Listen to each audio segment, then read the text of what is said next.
오늘 본문의 배경은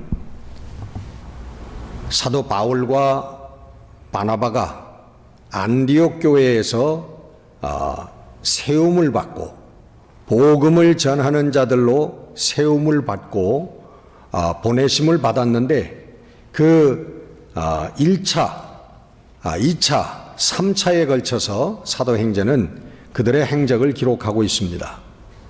근데 본문 말씀은 제1차 전도 여행 중에 우리 첫 부분에 일어난 사건인데 여차여차해서 루스드라로 가게 되었는데 그 루스드라에서 날 때부터 걷지 못하는 그런 사람을 만나가지고 사도 바울이 저를 일으켜 세워서 걷게 합니다.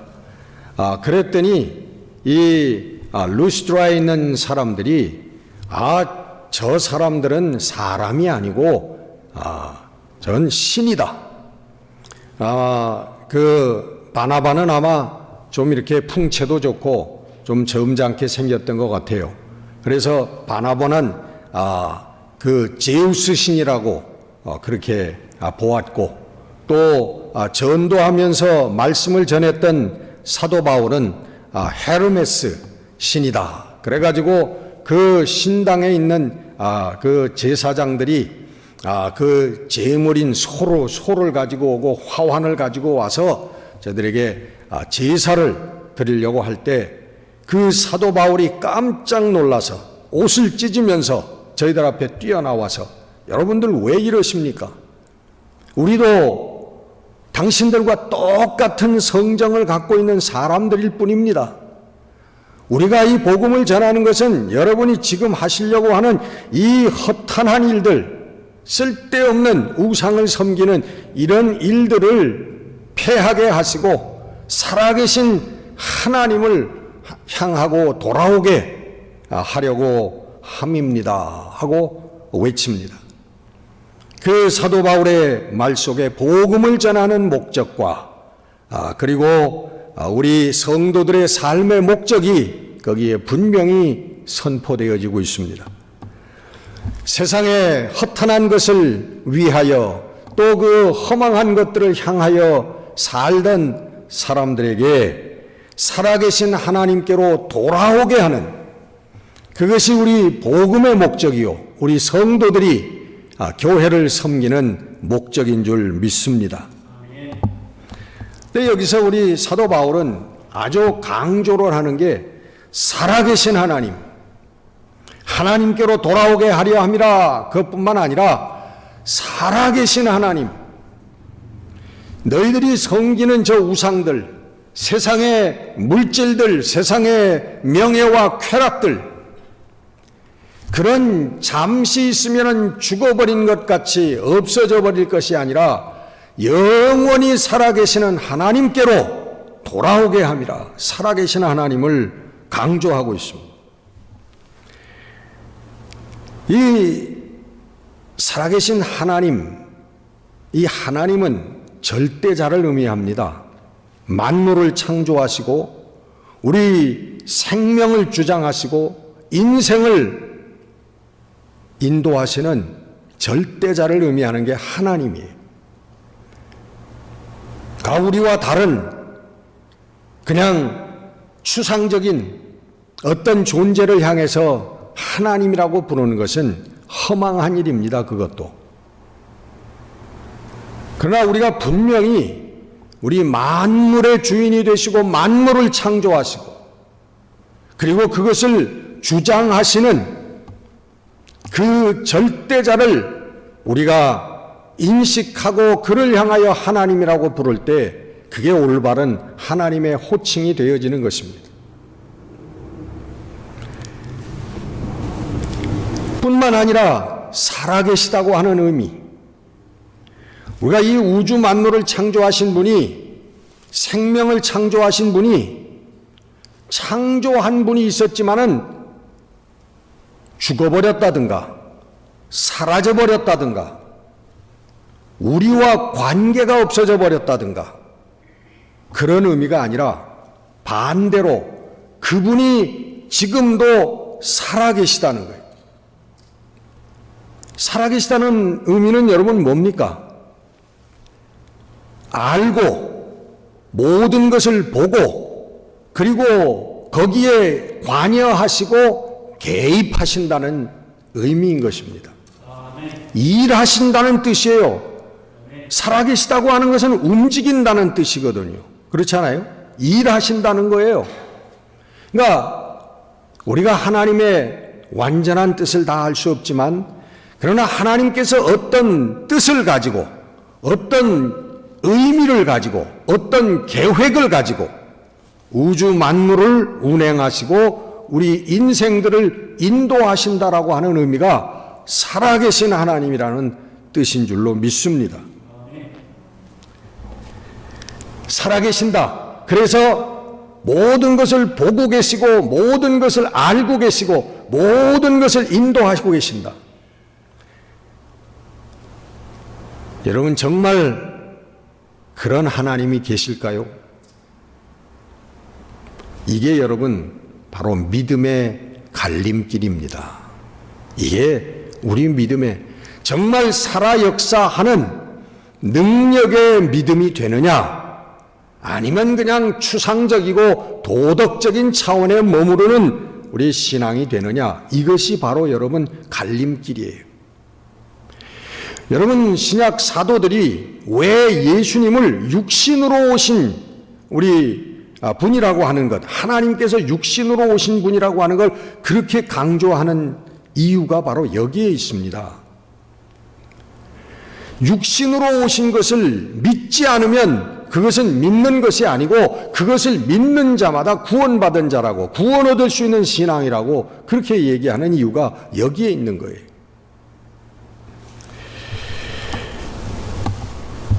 그러나 우리 성도들도 보면 이 살아계신 하나님 모든 것을 보시고 모든 것을 아시고 모든 것을 주장하시는 주인이 되시는 이 하나님을 확실하게 믿는 그런 성도들이 많지가 않은 것 같아요.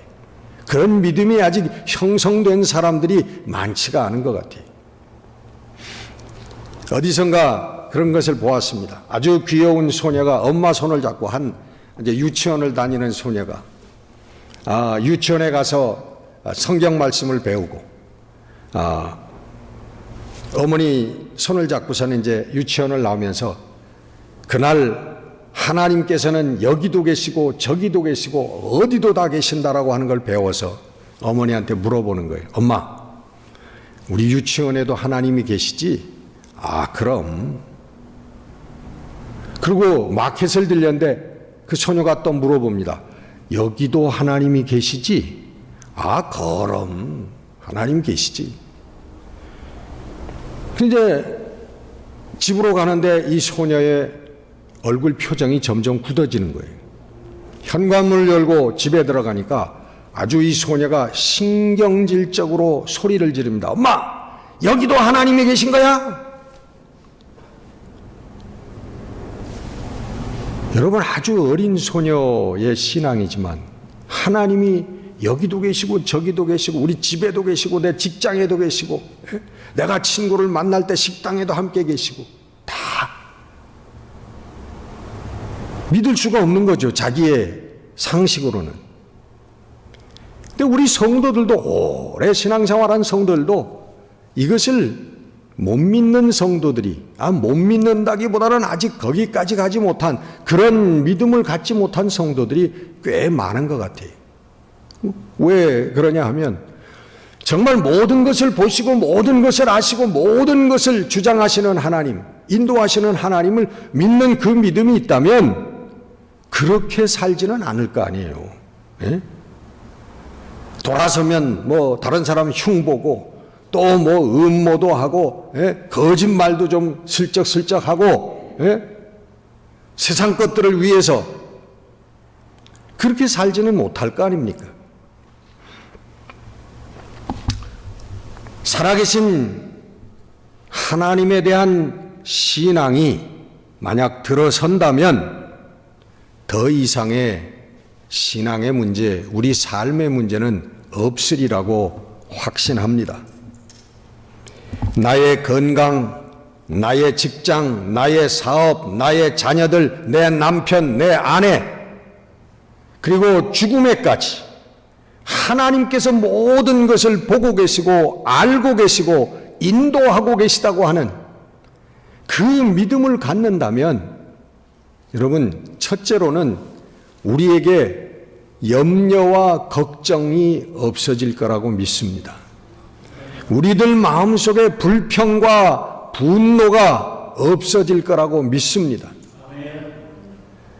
여러분, 우리 성도들도 보면요, 얼굴은 웃고 있는데 이 속에는 분노가 가득 차 있는 사람들 많이 만나봅니다.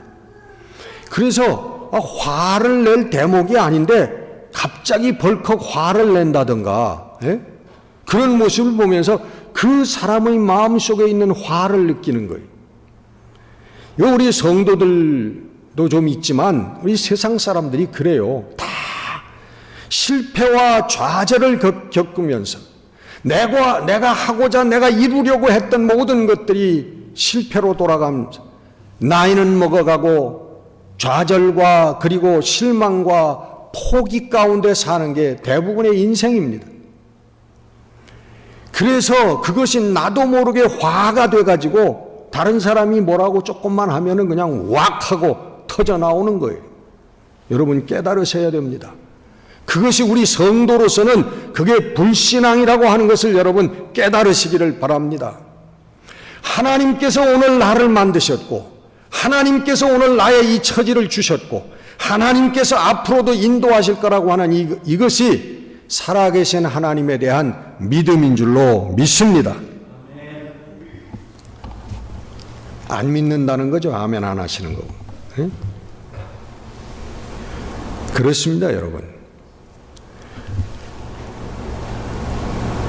어쩔 수 없이 오늘 내 모습이, 오늘 내 처지가, 오늘 우리의 욕심과 우리의 욕망과 우리의 거짓된 허탄한 것을 쫓는 우리의 마음 때문에 오늘 우리는 요 모양 요 꼴이 돼 있는 거예요. 이것은 여러분 하나님의 축복이 아닙니다. 믿음으로 산 사람들의 축복이 아니에요. 그러나 우리 성도들은 돌아온 사람들 아닙니까? 믿음의 자리로 돌아온 사람들이 하나님께서 다시 믿음의 자리에 우리를 세워주신다면, 살아계신 하나님을 믿는 믿음의 자리에 우리가 다시 선다면 우리는 이제부터 하나님의 놀라운 축복을 경험하는, 나타내는 그런 성도들이 되어질 줄로 믿습니다. 살아계신 하나님이 나를 지켜보고 계시고 인도하고 계시는데 뭐가 염려, 뭐가 걱정스러우냐. 내 속에 사는 것이 그리스도니 내가 죽는 것도 유익함이니라. 여러분, 사도 바울의 이 고백이 우리들의 신앙인 거예요. 하나님이 내 삶을 아시고 내가 예수 그리스도와 함께 살기 때문에 내가 죽는 것도, 죽는 순간도, 죽는 사건까지도 그것도 하나님의 영광을 드러내는 그런 순간이라고 하는 것을 우리는 믿는 것입니다. 이 살아계신 하나님에 대한 신앙을 갖고 있는 사람은 하나님의 뜻대로 살게 되어지는 것입니다. 하나님의 영광을 위해서 살게 된다는 것이죠. 문제는 그 살아계신 하나님을 믿을 때까지, 그 신앙이 들어올 때까지가 문제이죠. 네, 여러분 성경을 보시면 우리 하나님께서는요, 무조건 믿으라고 하시는 하나님이 아니십니다. 무조건 믿어라. 여러분 구약에서부터 보면은 하나님께서는 먼저 하나님께서 살아계시다고 하는 그런 믿음을 우리들에게, 그런 증거를 우리들에게 주시는 줄 믿습니다. 여러분 출애굽기 20장 하면 뭐죠?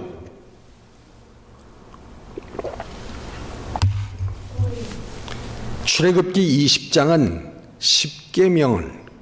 10계명을 주시는 장입니다. 근데 이스라엘 백성에게, 모세에게 하나님께서 10계명을 주실 때에 그 전에 말씀하시는 게 있어요. 무슨 말씀을 하시죠? 너희를 노예되었던 종도였던 애굽 땅에서 인도하여 낸 나 여호와라. 그런 말씀을 먼저 주시는 거예요. 그러면서 1계명, 2계명, 10계명을 주시는 거예요. 또 여러분 신명기 쪽으로 넘어가 보면 여러 대목에서 하나님께서 명령하시면서 이런 내 법도와 규례를 지켜라 하고 말씀하시면서 그때마다 맨 먼저 하시는 말씀이 이 말씀이에요. 너희를 종도였던 애굽 땅에서 인도하여 낸 여호와라. 나 여호와라 하고 그렇게 말씀하시는 거예요. 여러분 하나님께서 먼저 종도였던 애굽 땅에서 이스라엘 백성을 하나님의 능력으로 저희들을 건져낸 하나님이라고 하는 것을 저희들에게 먼저 증거하시고 보여주시고 이제 이 나를 따라오라고 내 법도 속에서 살라고 말씀하시는 줄 여러분 믿으시기를 바랍니다. 하나님께서 우리에게 먼저 살아계신 하나님에 대해서 증거해 주시는 거예요. 제가 아는 분은요, 이게 안 믿다가 미국에 이민 와가지고 이제 부인을 따라서 아내를 따라서 교회를 나가게 되었습니다. 뭐 딱히 뭐 어디 놀러 갈 데도 없고 뭐 한국 같지가 않지 않습니까? 뭐 친구들도 많지 않고 그러니까 그저 교회에 가자 하니까 억지로 저 따라 나왔는데 어느 날 그 설교 가운데 단 한 센텐스가 그의 마음을 감격하게 한 다음에 제가 믿음 생활을 하게 되었어요. 여러분, 말씀을 읽는다고 여러분 믿음이 생깁니까? 아닙니다. 성경을 읽는다고 믿음이 생기는 거 아니에요. 여러분 오늘 또 설교를 이렇게 듣는다고 여러분 믿음이 생깁니까? 아닙니다.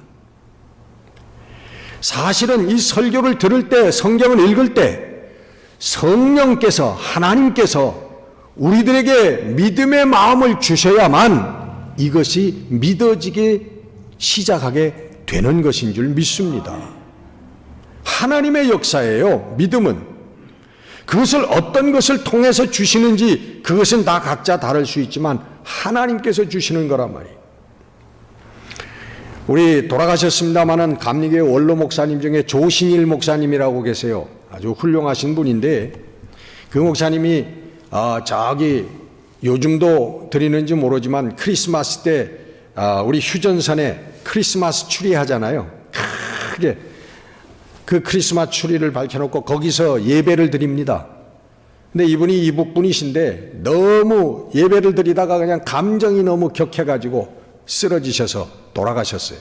은퇴하신 다음이지만. 근데 이 목사님께서 우리 감리교회 또 유명한 이용도 목사님 여러분 아시죠? 우리 이용도 목사님이 와서 부흥회를 하셨는데 그때 이용도 목사님이 폐결의 환자예요. 열정을 가지고 말씀을 전할 때요, 입에서 어떤 때는 피가 튀어나왔다 그래요. 근데 이 조신이라고 하는 청년이 여기 앞에 앉아 있다가 그 이용도 목사님 말씀 전하는 것을 이렇게 보고 있는데 그 입에서 피가 이렇게 톡 튀어나오는 것을 본 거예요. 근데 그걸 본 것뿐만 아니라 입에서 튀어나오는 그 피가 갑자기 총알처럼 날라오더니 그냥 가슴에 탁 박히는 거예요. 뒤로 벌렁 나가 자빠졌어요. 주의 성령이 임하고 저가 회개가 터지고 그런 드라마틱하게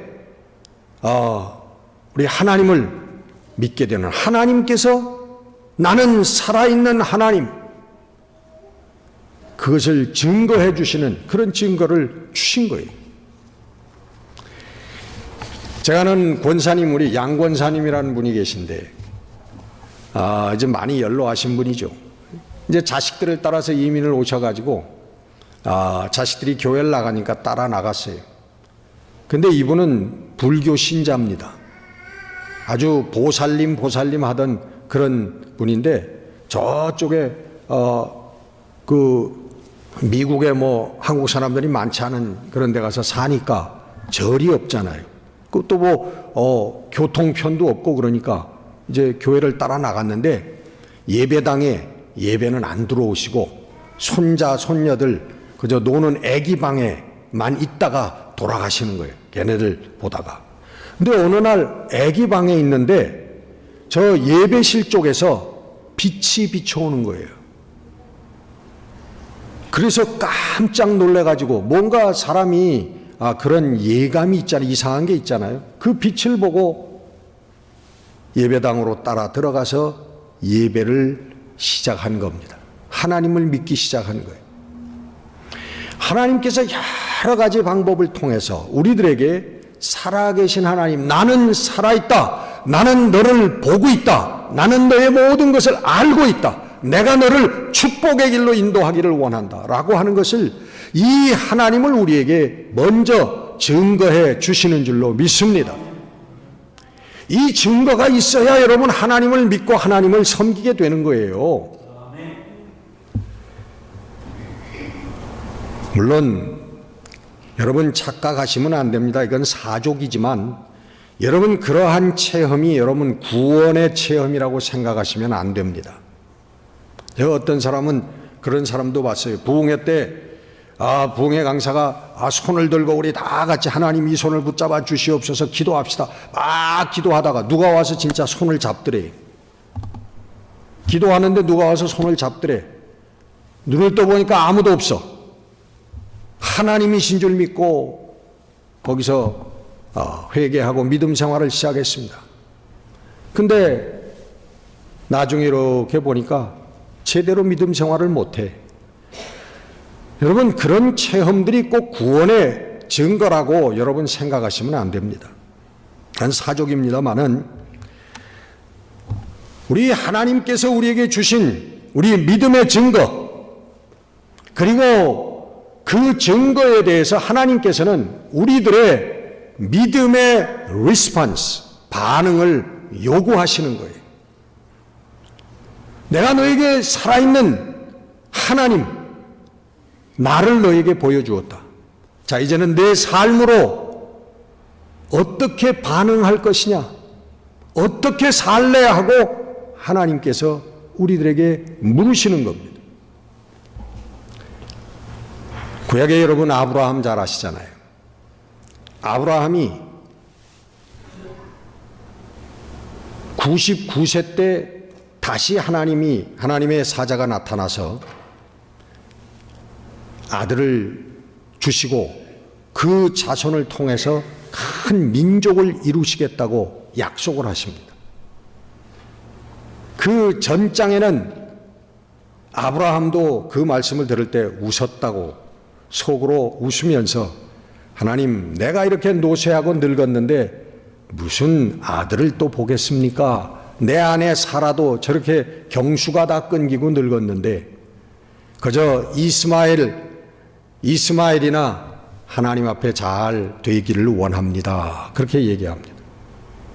그 다음 장에는 사라가 하나님께서 아브라함에게 말씀하시는 그 순간에 장막 뒤에 이렇게 숨어서 그 얘기를 듣다가 속으로 사라가 웃습니다. 그러니까 하나님의 사자가 사라에게 그러는 거예요. 왜 내가 웃냐? 그랬더니 이 사라가 깜짝 놀라가지고 저 안 웃었어요. 안 웃었다고요. 속으로 웃은 거죠, 속으로. 그랬더니 하나님께서 뭐라고 해요? 내가 웃었느니라. 거기서 끝나요. 그 15절에 그 다음부터는 16절부터 다른 기사가 시작이 됩니다. 거기서 다 끝나버려요.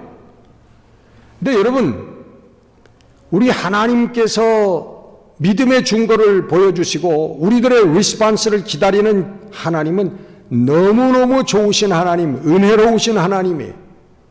다시 말하면 우리를 인격적으로 만나주시는 하나님이라는 거예요. 만약에 아브라함이 웃고 사라가 속으로 웃었을 때 그 입을 찢어놓거나 그 입을 꿰매버리시거나 그러는 하나님이시라면 그건 비인격적인 하나님이죠. 그러나 내가 웃었느니라 하고서는 끝내버리는 하나님이시라면, 기다려주시는 하나님이시라면 인격적인 하나님이시라는 거예요.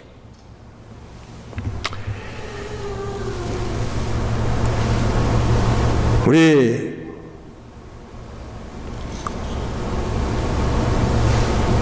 남자들은 우리 한국에서 다 군대를 가는데, 여러분 군대에 가면 거기 군대 요즘엔 모르겠습니다마는 옛날에는 모토가 안 되면 되게 하라. 이게 군대 목표예요, 모토예요. 무슨 얘기입니까? 팬다는 얘기예요, 팬다는 얘기. 안 되면은 될 때까지 팬다는 거예요. 두들겨 패면 된다는 거예요. 여러분 이게 인격적인 관계입니까? 비인격적인 관계입니까? 이걸 비인격적인 관계라고 하는 거예요. 내 의사와 내가 좋아하고 싫어하는 거에 관계없이 일방적으로 무언가 강요하는 것. 이게 여러분 비인격적인 관계라는 거예요. 하나님은 우리에게 나는 내 명령은 이것이다. 안 들으면 다 죽인다. 이런 하나님이시라면 이것은 하나님과 우리가 비인격적인 관계라는 얘기예요. 그렇죠? 그러나 하나님께서는 얼마나 인격적인 관계를 갖고 계시냐면 나는 하나님을 안 믿습니다. 못 믿겠습니다. 하나님을 부인하는 결정까지도 존중해 주시는 하나님인 줄 믿습니다. 그게 여러분 하나님, 인격적인 하나님이에요. 사랑의 하나님이에요. 여러분 비인격적이고 사랑이 없는 하나님이라면 두들겨 패서 다리 몽댕이를 분질러 가지고 안 되면 모가지라도 비틀어 가지고 하게 하는 거죠. 우리 하나님은 성경에 나타나는 하나님, 우리에게 보여주시는 하나님, 그런 하나님이 아니에요. 설득하시고 가르쳐 주시고 기다리시는 하나님, 그런 하나님이 좋으신 하나님이에요. 여러분 아브라함이 100세에 하나님의 약속대로 아들을 얻었습니다. 그 아들 이름이 뭐죠? 너무 쉬운 걸 물어보면 이제 또 대답을 안 하시고, 그러니까 알 수가 없어요. 몰라서 어려운 거 물어볼 때 가만히 있을 때나 쉬운 거 물어봐서 가만히 있을 때 구별이 잘 안 가요. 이삭이죠, 이삭. 근데 하나님께서 이 이삭이 학자들 얘기는 한 15살에서 한 17살쯤 됐을 거라, 아주 거의 청년이 됐을 때 하나님께서 그 아들을 잡아가지고 불에 태워서 나에게 바쳐라, 제물로 바쳐라. 그런 말도 안 되는 그런 명령을 하시는 거예요. 아니 100세에 주실 때는 언제고, 그를 통해서 큰 민족을 이루시겠다고 할 때는 언제고, 잡아서 또 바쳐라. 근데 여러분 아브라함이 순종해요, 안 해요? 아브라함 순종합니다. 그 이삭에게 그 제단에 제물을 불사를 나무들을 짊어지게 하고 그 산을 올라가는 거예요. 그를 제단에 눕히고 칼을 들어서 그를 잡으려고 할 때 하나님의 사자가 나타나서 그 아이에게 아무 짓도 하지 말아라. 이제 내가 내 독자, 내 아들, 내 독자를 아낌없이 나에게 그 독자까지라도 바치려고 하는 너를 보고 이제야 내가 나를 경외하는 줄을 알았노라 그러십니다. 이런 보온회퍼라고 하는 신학자는 이 사건을 그런 얘기를 했습니다. 아브라함이 이삭을 데리고 그 하나님의 제단에 있는 산으로 올라갈 때와 내려올 때하고 똑같았다는 거예요. 이삭을 데리고 올라갔고 내려올 때 또 이삭을 데리고 내려왔어요. 아무것도 변한 건 없었지만, 그러나 아브라함은 완전히 다른 사람으로 변해 있었다라고 말합니다. 여러분, 하나님이 주신 믿음의 증거와 그 믿음을 향한 우리의 올바른 삶의 리스폰스, 그것은 여러분 차원이 다른 얘기입니다. 하나님이 주신, 우리가 갖고 있는 나는 하나님을 믿습니다 하는 그 믿음과, 그리고 그 믿음에 대해서 삶으로 순종했던, 이것은 여러분 다르게 나타날 수 있다는 거예요. 다른 리스폰스일 수 있다는 겁니다. 여러분,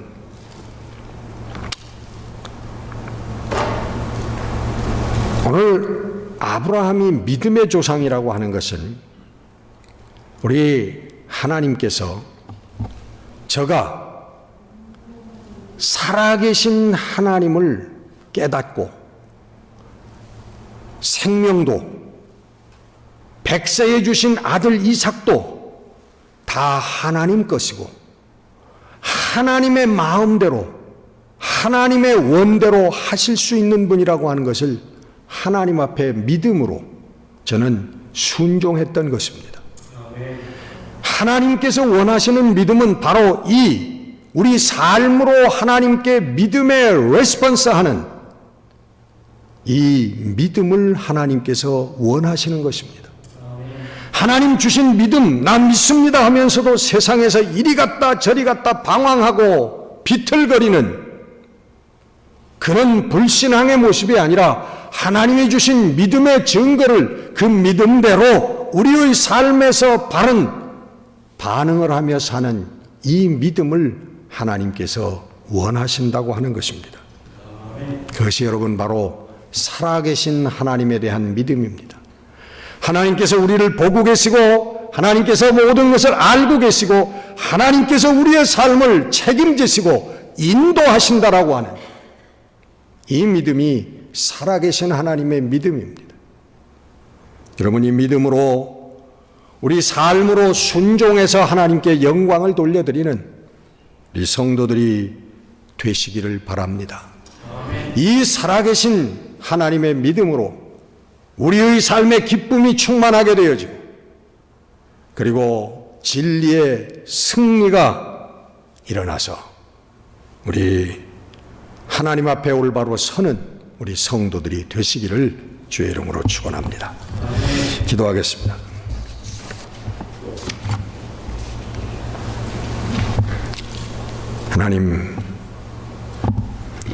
하나님을 믿노라 하면서도 얼마나 세상에서 세상을 바라보며 불신앙의 방황을 하는 저희들입니까? 하나님, 불쌍히 여겨주시고 다시 한번 말씀을 통하여 깨닫게 하여 주셔서 하나님 저희들에게 주신 믿음으로 하나님 우리의 삶으로 리스폰스하는, 그래서 하나님을 기쁘시게 해드리고 우리의 삶에 하나님의 영광이 가득 차는 승리의 삶을 살게 하여 주시옵소서. 우리 주 예수 그리스도 이름으로 감사하며 기도드렸습니다.